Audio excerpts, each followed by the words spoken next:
Hello, everybody. Welcome to another episode of To the Point. This is TheRatMan, and I just got back from Spider-Man Far From Home. I literally just got back, so I don't have anything prepared for this. So I just brought up some Google Images, just as a little visual thing here.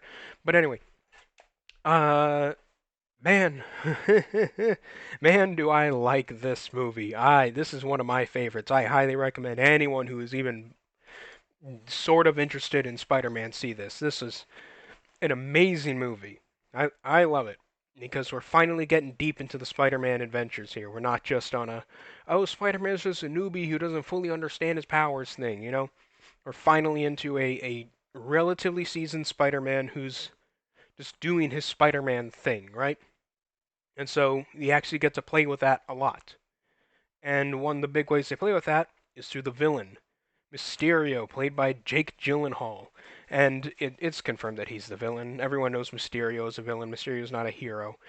Mysterio, if you don't know the gimmick of Mysterio, Mysterio tricks people. He's a special effects artist. He uses illusions. He tricks people. That's his whole shtick. And he's like my favorite, uh, severely underused Spider-Man villain. Right?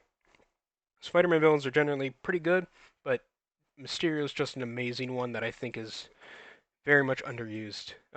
But yeah, Jake Gyllenhaal sells it amazingly as Mysterio here. I don't think there could have been anyone else better for the role of Mysterio here. Because he does what a Spider-Man villain should do and be someone you really, really hate. Like, someone you can understand the motivations of, but also just seriously hate. Because this guy, what I'm not going to tell you anything specific about what he does, but what he does makes you think he's the scum of the earth, just a terrible, terrible person. Seriously, and by the end, you really want to see him get beaten up hard by Spider-Man because of what he's done. Um, and that's the thing about Spider-Man villains. That's how Spider-Man villains usually are. Spider-Man villains are very much they're people who have simple, easy to understand motivations, but they are also so ruthless in them that they're so ruthless and petty with it that you hate them for it. That they will go to such lengths that make you despise them.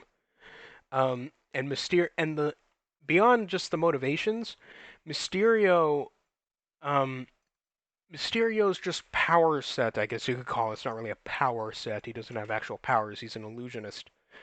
But his whole shtick of being a special effects artist, an illusionist, that sort of thing, really plays with Spider-Man because Spider-Man he's strong, really really strong, as in he has to hold back his punches to make sure he doesn't just knock unconscious or accidentally kill everyone he tries to hit. Because super spider strength. Um, so it's really hard to do a good Spider-Man villain that doesn't play against him like that. And Mysterio using illusions to trick him and trick his not just his visual sense but his spider sense as well to mess with him and beat him up, demoralize him, mess with him, all this stuff. It's an amazing thing. The final battle, it isn't some big CGI monster fight. In fact, it kind of mocks the idea of a CGI monster fight.